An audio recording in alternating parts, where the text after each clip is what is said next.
Kumpiyansa ang Department of Justice na malaking tulong ang paglutang ng dating aide at sinasabing bagman na si Ronnie Dayan upang umusad ang mga kaso laban kay Senator Leila de Lima kaugnay ng umano'y operasyon ng iligal na droga sa New Bilibid Prison. Sa isang mensahe, sinabi ni Justice Secretary Vitaliano Aguirre III na sa pamamagitan ni Dayan ay mabibigyang linaw ang mga akusasyong ipinupukol kay de Lima. Kabilang narito ang umano'y pagtanggap ng milyong-milyong halaga ng pera mula sa mga drug lord para sa kanyang election campaign.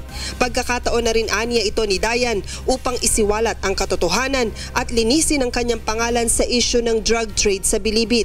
Kinumpirma rin ang kalihim na posibleng isailalim sa Witness Protection Program si Dayan sa oras na mapatunayan nito sa DOJ na makatwiran siyang bigyan ng espesyal na proteksyon. Una nang inamin ng senadora ang naging relasyon kay Dayan, ngunit mariing itinangging tumanggap siya ng pera o may koneksyon sa mga drug lord. Samantala, kinumpirma ni Senator de Lima na natanggap na niya ang sabina ng DOJ, ngunit hindi siya haharap sa preliminary hearing sa December 2 para sa reklamong drug trafficking, graft at bribery.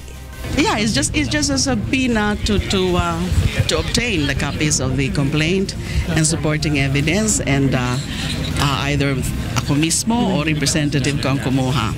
But kung ano ang magiging course of action po sa panig ko, I'm just leaving it to my legal team.